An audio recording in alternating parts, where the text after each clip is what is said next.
ஸ்ரீகண்டனை மட்டுமா காப்பாற்றினாரு? ஸ்ரீகண்டன் அணுக்க தொண்டர். சேலத்துலேருந்து ஒரு பெரியவர் வருவார். அவருக்கு வேலையே மாதத்தில் ஒரு வாட்டியாவது இல்லை 2 வாட்டியாவது மகா பெரியவரை தரிசனம் பண்ணணும். நேராக காஞ்சிபுரம் வருவார்.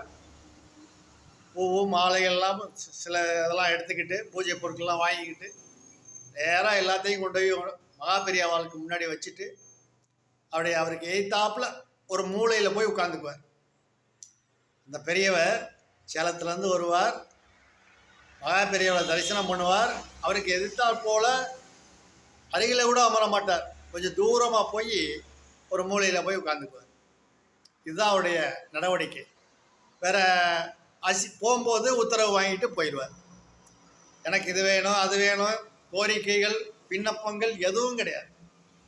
இப்படிப்பட்ட தொண்டர்களும் இருந்தார்கள், பக்தர்களும் இருந்தார்கள்.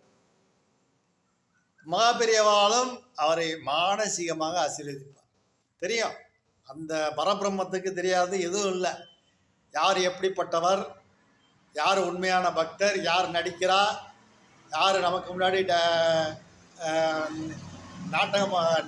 நாட்டியம் ஆடுகிறார், இதெல்லாம் எல்லாம் அவருக்கு தெரியும். இந்த சேலம் பக்தர் வருவார், தரிசனம் பண்ணுவார், ஒரு மூலையில் போய் உட்காந்து பெரியவாளே பார்த்துக்கிட்டு இருப்பார். இதுதான் அவருடைய வேலை.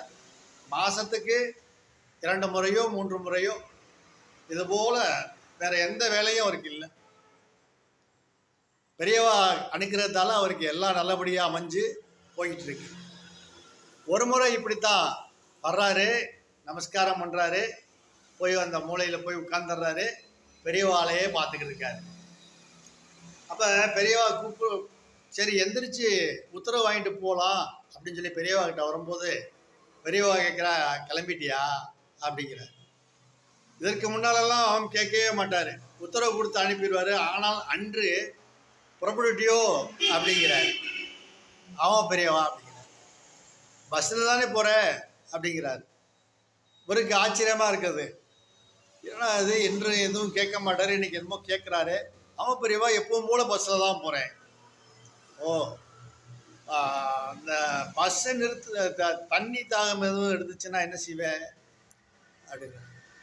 பஸ்ஸு எதுவும் நிறுத்தினான்னா இந்த தாகத்துக்கு சோடா வாங்கி குடிச்சிக்க, என்ன இறங்கி சோடா வாங்கி குடிச்சிட்டு அப்புறம் நீ பிரயாணம் பண்ணு அப்படிங்கிறார். உத்தரவு பெரியவா ஆகட்டும் பெரியவாங்கிறார். அவர் எதுக்கு சோடா குடிக்க சொன்னார், எதுக்கு பஸ்ஸு நின்றுச்சுன்னா இறங்கி தாக சாந்தி பண்ணி